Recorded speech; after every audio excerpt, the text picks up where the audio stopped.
بابو صلاۃ الخوفی، نماز خوف کا یہ بیان ہے۔ کتاب الصلاۃ کا یہ باب عام طور پر ہماری عادت میں شامل نہیں ہے، اور جو چیز عادت میں شامل نہ ہو یا بہت کم ہو تو وہ بندے کو بھول جاتی ہے، ایک چیز۔ دوسری بات کہ اس کا علم ہی نہیں ہوتا، اس کا طریقہ کار کیا ہے، شریعت نے کیا بتایا، اس کے احکامات کیا ہیں، وہی پتہ نہیں ہوتے۔ تو یہ بھی انہی مسائل میں سے ایک مسئلہ ہے کہ حالت خوف میں نماز کس طرح ادا کی جائے گی۔ یہ خوف جنگ سے متعلق ہے، جہاد سے متعلق ہے، اسی طرح دیگر بھی اس میں شامل ہو جاتے ہیں، لیکن خاص طور پر جو ہدف ہے یا ٹارگٹ ہے وہ میدان جنگ میں پڑھی جانے والی نماز سے متعلق ہے۔ حدیث ہے عن صالح بن خوات عمن صلی مع النبی صلی اللہ علیہ وسلم۔ صالح بن خوات رضی اللہ تعالی عنہ ہے، یہ تابعی، لیکن بعد میں رضی اللہ عنہ بھی لکھا ہے اور کہا بھی جاتا ہے۔ یہ دعائیہ کلمہ ہے، صحابہ کے ساتھ خاص ہے لیکن دوسروں کے ساتھ بھی کہا جا سکتا ہے۔ صالح تابعی ہیں، خوات صحابی ہیں، باپ بیٹا ہے۔ رضی اللہ تعالی عنہ عمن صلی مع النبی صلی اللہ علیہ وسلم بیان کرتے ہیں کہ رسول اللہ صلی اللہ علیہ وسلم کے ساتھ یوم ذات الرقاع صلاۃ الخوف، کہ نماز خوف ادا کی ذات الرقاع کے دن، یعنی کہ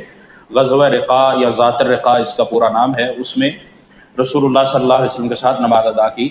ان طائفة من اصحابہ صلی اللہ علیہ وسلم صفت معہ، کہ رسول اللہ صلی اللہ علیہ وسلم کے صحابہ نے آپ کے ساتھ، یا صحابہ کی ایک جماعت نے آپ کے ساتھ صف بندی کی، نماز کے لیے صفیں بنائی۔ وطائفة وجاہ العدو، اور اسی طرح دوسرا گروہ یا دوسری جو جماعت تھی اس نے دشمن کی طرف چہرہ کیا، دشمن کی طرف رخ کیا، اس طرف صف بندی کی۔ فصلی بالذین معہ رکعۃ، رسول اللہ صلی اللہ علیہ وسلم کے ساتھ جنہوں نے صف بنائی تھی انہوں نے ایک رکعت پڑھی۔ ثم ثبت قائما، پھر آپ علیہ الصلوۃ والسلام کھڑے رہے۔ وَأَتِمُّوا لِأَنفُسِهِمْ، آپ علیہ الصلوۃ والسلام کھڑے رہے اور جنہوں نے ایک رکعت پڑھی تھی انہوں نے اس کو مکمل کیا۔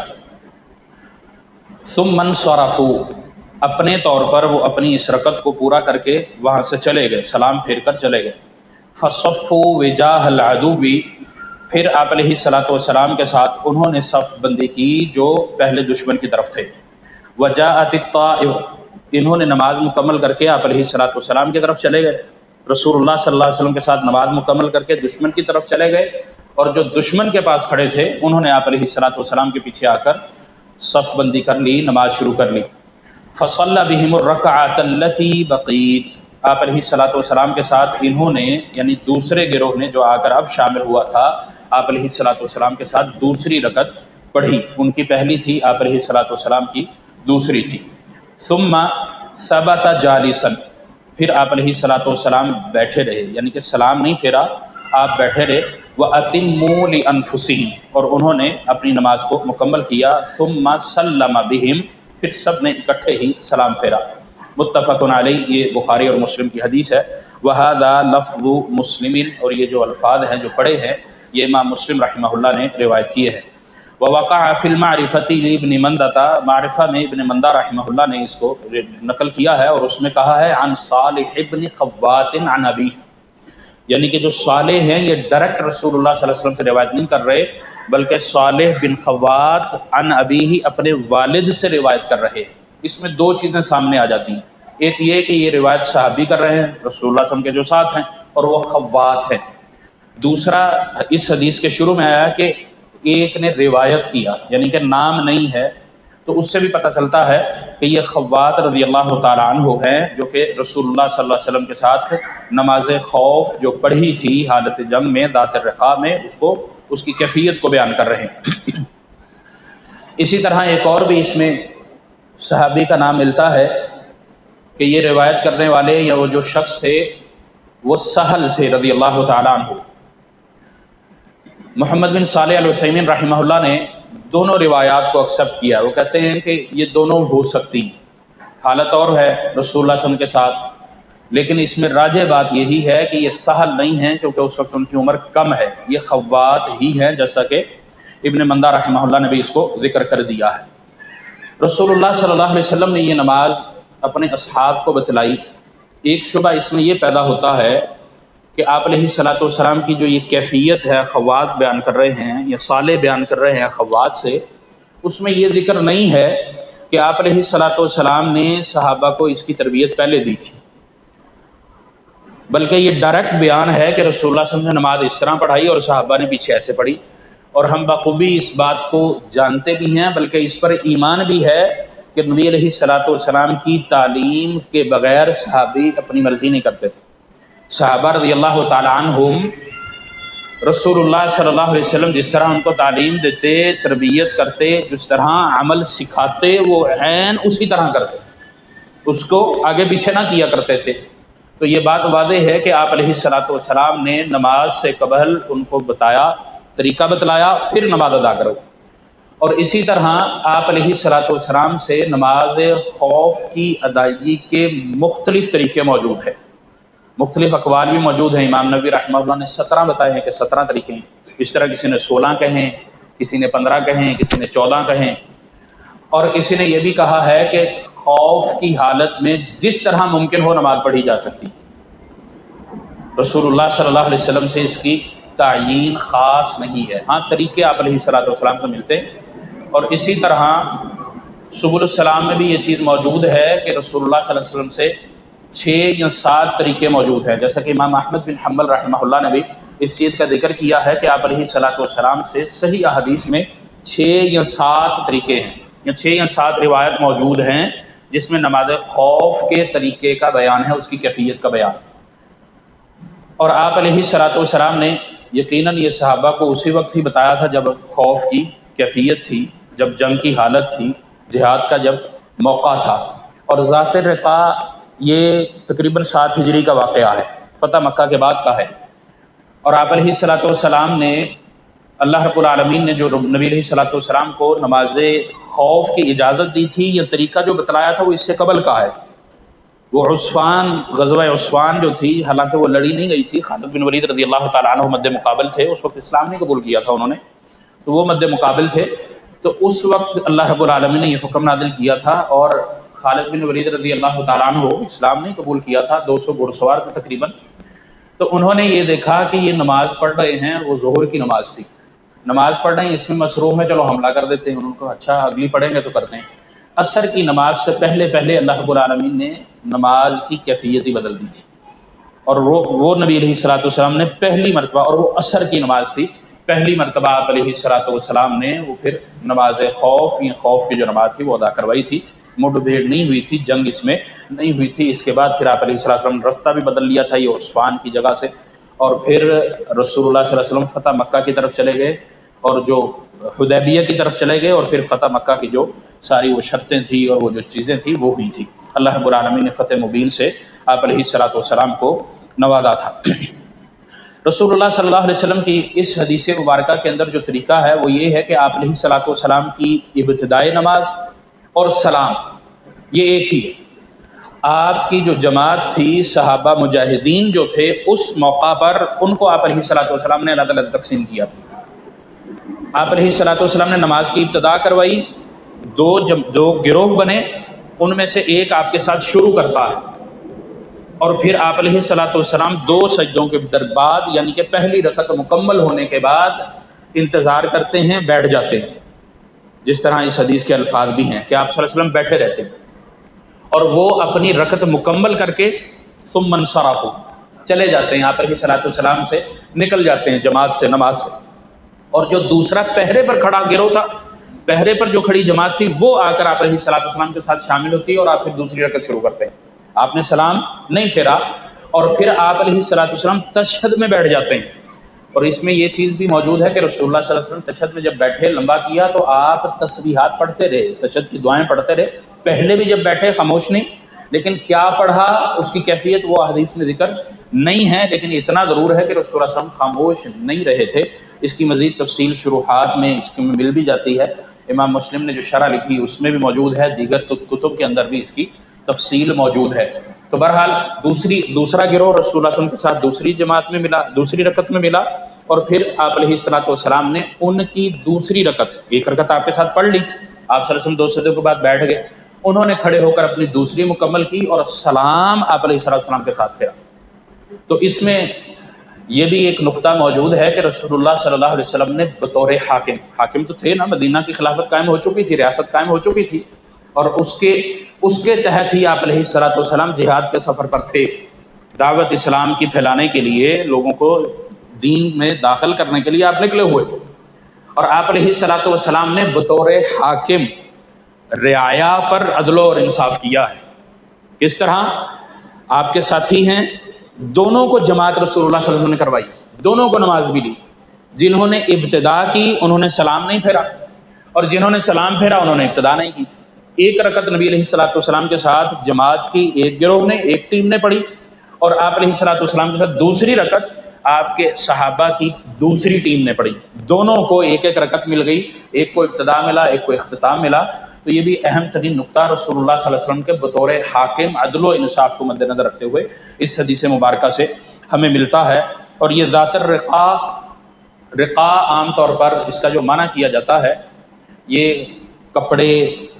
جو باندھنے کے لیے یا زخم پر لگانے کے لیے وہ اس میں استعمال ہوتے ہیں، چتھڑے یا پھپڑے، یہ چیزیں چھوٹی چھوٹی جو آتی ہیں وہ رقا کہلاتی ہیں عربی میں، اور اس کا نام ہی ذات رقا اس لیے پڑا تھا کہ صحابہ رضوان اللہ علیہم اجمعین کے پاس جوتے نہیں تھے،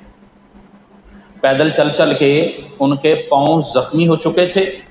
اور ان زخموں پر انہوں نے چھوٹی پٹیاں اور اس طرح کی جو چیزیں کپڑے کی جو ان کو میسر ہوا انہوں نے وہ اپنے پیروں پر باندھ لیا تھا، اس لیے یہ ذات رقا مشہور تھا۔ آج تو بڑے اچھے اچھے جوتے ہیں، تو اس لیے میں نے جمعے میں بھی یہ بات کی تھی کہ اسلام ہمیں تو بڑا آسان ملا ہے، خاندانی ملا ہے نا، بائی برتھ ہم مسلم ہیں، حالانکہ اسلام بڑا مشکل تھا۔ اللہ رب العالمین ہمیں بھی ثابت قدم رکھے اور ہمیں بھی صحیح اسلام پر عمل کی توفیق عطا فرمائے اور مکمل عطا فرمائے۔ یقیناً فتنوں کا دور ہے، لیکن وہی کامیاب ہے جو دین اور اسلام پر اپنے آپ کو گامزن رکھتا ہے، مضبوط رکھتا ہے۔ اسی طرح رسول اللہ صلی اللہ علیہ وسلم کی نماز جو خوف کی ہے، باقی طریقے جو ہیں اس میں بعض فقہا نے اختلاف بھی رکھا ہے۔ امام ابو حنیفہ، شافعی، احمد اور جمہور کے نزدیک جو ہے وہ نماز خوف کے لیے سفر ضروری نہیں۔ امام مالک رحمہ اللہ جو کہتے ہیں وہ کہ نماز خوف کی ادائیگی کے لیے سفر ضروری ہے، حالانکہ سفر کی قصر نماز کا الگ حکم ہے، خوف کی کیفیت اس سے کچھ ہٹ کر ہے۔ سفر کے اندر تو یہ ہے نا کہ آپ نے قبلے کو بھی تلاش کرنا ہے، میسر ہے، سٹاپ کر سکتے ہیں تو بہت اچھی بات ہے، اور وہ نماز مقرر ہے، فجر پوری، ظہر اور عصر دو دو رکعت ہیں، مغرب 3 رکعت ہیں، عشاء 2 رکعت ہیں اور 1 وتر۔ نبی علیہ الصلوۃ والسلام نے سنتیں فجر کی سفر میں بھی نہیں چھوڑی، وتر بھی نہیں چھوڑا۔ خوف کی کیفیت اس سے الگ ہے، اس میں اگر قبلہ بھی نہیں ملتا تو کوئی مسئلہ نہیں، اگر آپ کو قبلے کی ڈائریکشن پتہ بھی ہے لیکن دشمن کی وجہ سے قبلہ کو رخ نہیں ہو سکتے تو کوئی مسئلہ نہیں۔ خوف کی کیفیت اگلی احادیث میں نبی علیہ الصلوۃ والسلام کے جو دیگر طریقے ہیں نماز کے، اس میں بھی یہ ملتا ہے کہ ایک نے نماز ادا کر لی اور اسی سے وہ دشمن کی طرف چلا گیا اور دوسری جماعت آ کر شامل ہو گئی، حالانکہ انہوں نے نماز مکمل نہیں کی تھی، 1 رکعت پڑھی چلے گئے، دوسری آ کر پڑھی،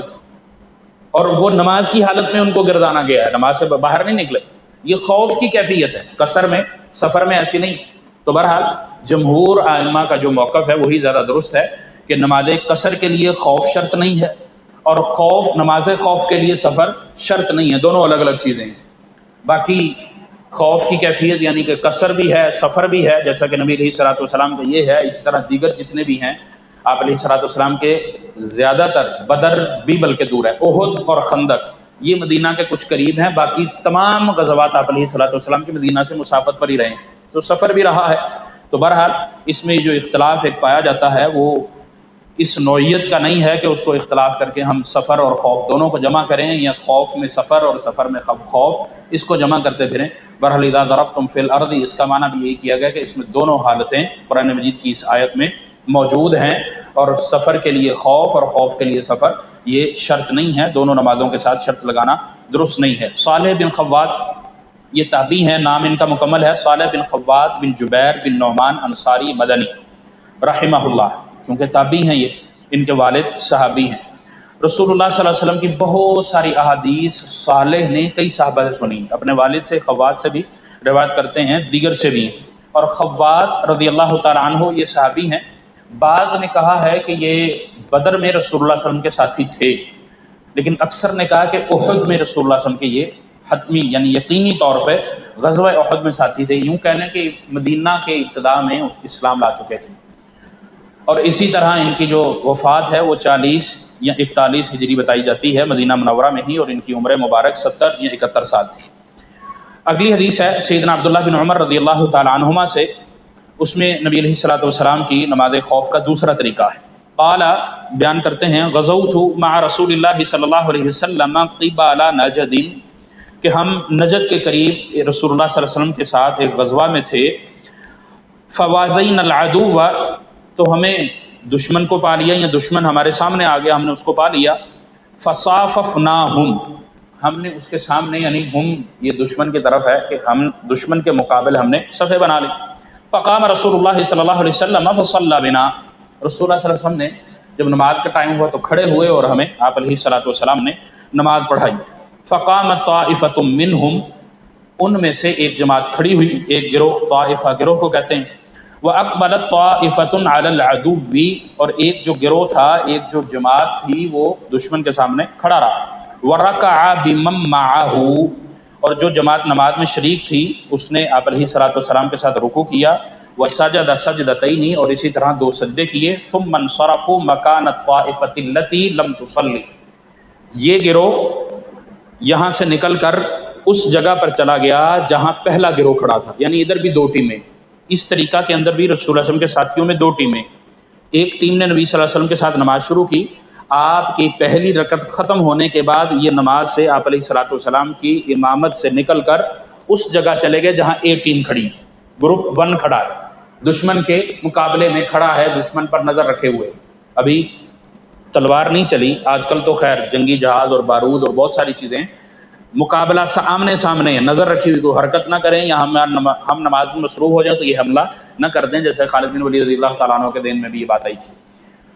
اور دوسرا جو تھا جس نے نہیں پڑھی تھی وہ پھر آپ علیہ الصلوۃ والسلام کے بعد فجاؤ، آپ علیہ الصلوۃ والسلام کے پیچھے آ کر کھڑا ہوا، فرکع بہم رکعتن، اور انہوں نے پھر رسول اللہ کے ساتھ اس رکعت کو پڑھا، رکوع کیا، وسجد سجدتین، اور انہوں نے سجدہ کیا، ثم سلم فقام کل واحد منہم، رسول اللہ صلی اللہ علیہ وسلم نے سلام پھیر دیا اور ان میں سے دونوں نے الگ الگ کھڑے ہو کر اپنی نماز کو مکمل کیا، فرکع لنفسہ رکعتن وسجد سجدتین، نفسہ یعنی کہ الگ الگ، اس سے یہ بات بھی واضح ہو جاتی ہے کہ نبی علیہ الصلوۃ والسلام کی امامت ختم ہونے کے بعد، یعنی کہ نماز مکمل والی امامت وہ نہیں جو سمجھی جاتی، وہ امامت تو نبی صلی اللہ علیہ وسلم کی قیامت تک ہے، نماز کی امامت نبی صلی اللہ علیہ وسلم کی جب مکمل ہوئی تو یہ پہلا گروہ اور دوسرا گروہ دونوں نے اکٹھے بھی کھڑے ہو کر پڑھی، فرکع لنفسہ رکعتن، دونوں نے الگ الگ اپنی نماز کو مکمل کیا، الگ الگ رکوع کیا، الگ الگ رکعت کو مکمل کیا اور الگ الگ سجدے کیے تھے۔ متفق علیہ واللفظ للبخاری، یہ بھی متفق علیہ حدیث ہے اور امام بخاری رحمہ اللہ کے یہ والے الفاظ ہیں۔ یہ دوسرا طریقہ ہے، پہلے طریقے اور دوسرے طریقے میں تھوڑا سا فرق ہے۔ پہلا طریقہ یہ تھا، اس میں بھی 2 گروپ تھے، اس میں بھی 2 گروپ ہیں۔ اس میں یہ تھا کہ نبی علیہ الصلوۃ والسلام نے نماز مکمل نہیں کی تھی، انتظار کیا تھا۔ اس میں آپ علیہ الصلوۃ والسلام نے انتظار نہیں کیا بلکہ نماز مکمل کی ہے۔ پہلی رکعت مکمل ہوئی، گروپ اے ٹیم نکل گئی اس جگہ پر جہاں بی ٹیم کھڑی تھی دشمن کے مد مقابل، اس پر نظر رکھے، اور اے ٹیم نماز میں شامل ہو گئی جو کہ آپ علیہ الصلوۃ والسلام کے پیچھے پہلی رکعت میں موجود نہ تھی۔ آپ نے یہاں انتظار نہیں کیا بلکہ دوسری رکعت کھڑی کی، اس میں وہ شامل ہو گئے اور آپ صلی اللہ علیہ وسلم نے سلام پھیر لیا۔ اب آپ صلی اللہ علیہ وسلم کے پیچھے جو دوسری رکعت میں آ کر شامل ہوئے تھے، انہوں نے نماز پہلے مکمل کی، اور جنہوں نے آپ صلی اللہ علیہ وسلم کے پیچھے پہلی رکعت پڑھی تھی اور وہاں سے نکلے، یہ تھوڑا سا بندہ سمجھتا کہ وہ کیا اس کو کہتے ہیں گول مول ہو گیا، کیسٹ خراب ہو گئی، الجھ گئی، کھچڑی پک گئی، لیکن ایسا نہیں، تھوڑا سا فرق ہے، اس کو سمجھ لیں۔ میں دوبارہ بھی ریپیٹ کر دوں گا کسی کو سمجھ نہ آئے تو۔ آپ علیہ الصلوۃ والسلام نے اس میں وقفہ نہیں دیا، ایک گروہ نکلا دوسرا آ گیا، نبی صلی اللہ علیہ وسلم نے سلام پھیرا، اب جو دوسرا گروہ آیا تھا یعنی کہ بی ٹیم جو پہلے پہرا دے رہی تھی، اس نے کھڑے ہو کر ایک رکعت اپنی مکمل کی، جیسا کہ ہم نماز میں لیٹ ہو جائیں تو امام کے سلام پھیرنے کے بعد کھڑے ہو کر نماز مکمل کرتے ہیں۔ اب جو پہلا گروہ تھا جس نے پہلی رکعت پڑھی تھی، اس کی نماز نبی صلی اللہ علیہ وسلم نے یہ نہیں کہا کہ ختم ہو گئی۔ ایسا ہوتا ہے نا کہ نماز وضو ٹوٹ گیا یا کسی اور وجہ سے ہم جماعت سے نکل کر چلے جائیں تو واپس آئیں تو ہماری وہ شروع سے نماز ہوگی، جو 1 رکعت یا 2 رکعت ہم پڑھ چکے تھے وہ شامل نہیں ہوں گے، الا کہ کیفیت اس میں یہ کہ زہریلی کوئی چیز نظر آ گئی اس کو مارنے کے لیے، وہ ایک الگ کیفیت ہے۔ لیکن اگر کسی اور ضرورت کے لیے وضو ٹوٹ گیا، حاجت ہو گئی، تو وہ پہلی کینسل، جو 1 رکعت یا 2 رکعت امام سے پڑھ چکے تھے وہ ختم، دوبارہ شروع کریں گے، دوبارہ جو رکعتیں ہماری رہ گئیں وہ مکمل کریں گے سلام پھیرنے کے بعد۔ لیکن رسول اللہ صلی اللہ علیہ وسلم نے پہلی رکعت ادا کرنے والے صحابہ کو یہ نہیں کہا کہ آپ کی نماز ختم ہو گئی یا اب آپ نے اگر پڑھنی تو دوبارہ 2 رکعت مکمل کریں گے، بلکہ اس ٹیم کے نماز مکمل کرنے کے بعد وہ واپس آئے اسی جگہ اور 1 رکعت انہوں نے ادا کی، اور سجدہ صاحب کا بھی ذکر اس میں نہیں ملتا۔ یہ بھی متفق علیہ حدیث ہے۔ یہ 2 الگ الگ طریقے رسول اللہ صلی اللہ علیہ وسلم ملتے ہیں، اس کے علاوہ اور بھی موجود ہیں۔ تو اس میں یہ ہے کہ نجد جو بلاد عرب کی سطح مرتفع اور بلائے جانب حجاز کا یہ علاقہ ہے، عراق شام بھی اس میں شامل آتا ہے۔ ویسے یہ نجد کی بہت طویل بحث ہے، بہت طویل بحث ہے علاقے کے اعتبار سے۔ بعض لوگ نجد کو نجدی کہہ کے گالیاں بھی دیتے ہیں شیخ محمد بن عبد الوہاب کو، بہرحال یہ وہ نہیں ہے۔ رسول اللہ صلی اللہ علیہ وسلم نے فتنوں کا جو نجد قرار دیا نا وہ عراق کی طرف ہی ہے، یہ ثابت شدہ بات ہے۔ باقی تحقیق جس کو کرنی ہے کر لے، اس تفصیل میں نہیں جاتا۔ باقی رسول اللہ صلی اللہ علیہ وسلم کی ظہر اور عصر الگ الگ نمازیں تھیں، یہ تفصیل گزر گئی ہے۔ اور اسی طرح آپ علیہ الصلوۃ والسلام نے اس طریقے کو جو اختیار کیا ہے، اس کی ایک دلیل اور بھی ہے جو سیدنا عبداللہ بن مسعود رضی اللہ تعالیٰ عنہ سے صحیح ابو داؤد میں یا سنن ابو داؤد میں موجود ہے کہ پہلے گروہ نے نبی صلی اللہ علیہ وسلم سے 1 رکعت الگ کر لی تھی، اور دوسری جو ٹیم آئی تھی انہوں نے 2 رکعت مکمل کرنے کے بعد پھر انہوں نے سلام پھیرا تھا، اور آپ علیہ الصلوۃ والسلام نے اس طریقے میں انتظار نہیں کیا تھا۔ اسی طرح رسول اللہ صلی اللہ علیہ وسلم کی جو نماز خوف ہے، یہ مسنون اور مشروع دونوں طریقے، اس میں کوئی اختلاف نہیں۔ اور اسی طرح جنہوں نے متعدد طریقے نبی صلی اللہ علیہ وسلم سے روایت کیے ہیں، وہ اسی چھوٹے چھوٹے اختلاف کو الگ الگ طریقہ سمجھتے رہے، حالانکہ یہ الگ الگ طریقہ نہیں ہے۔ ہاں ایک اصول اور قاعدہ ہے کہ حالت خوف میں نماز پڑھنی ہے جیسے ممکن ہو، جس طرح آسانی ہے، جس طرح دشمن کا خوف ٹالا جا سکتا ہے یا اس پر نظر رکھی جا سکتی ہے، اس طرح کیا جا سکتا ہے عام طور پر۔ بلکہ نماز کے اندر یہ پیچھے ہم نے پڑھا ہے کہ نظر اونچی کرنی یا نظر گھمانی ممنوع ہے، اتنی سخت کہ نبی صلی اللہ علیہ وسلم نے کہ نظر اچک لی جائے، یعنی کہ نگاہ نظر چھین لی جائے۔ لیکن اگر خوف کی حالت ہے تو اس میں وہ نظر بھی سامنے کی جا سکتی ہے، جیسا کہ آگے ایک حدیث میں طریقہ بھی نبی صلی اللہ علیہ وسلم کا موجود ہے۔ تو بہرحال اس پر امام شوکانی رحمہ اللہ نے نیل الاوطار میں بھی اور اسی طرح زاد المعاد میں بھی مختلف کیفیات کا ذکر دونوں نے ذکر کیا ہے، اور حافظ ابن حجر رحمہ اللہ نے بھی اسی بات کو ہی راجح قرار دیا ہے کہ نبی علیہ الصلوۃ والسلام سے خوف کی جو نماز ہے اس کے مختلف طریقے ہیں، لیکن یہ الگ الگ ہے، اس میں اختلاف نہیں ہے، کوئی جھگڑا یا لڑائی نہیں ہے۔ باقی 3-4 حدیث اس باب میں اور بھی ہیں، اگلے ہفتے اللہ نے توفیق دی تو انشاءاللہ اس کو پڑھیں گے۔ وصلی اللہ وسلم علی نبینا محمد۔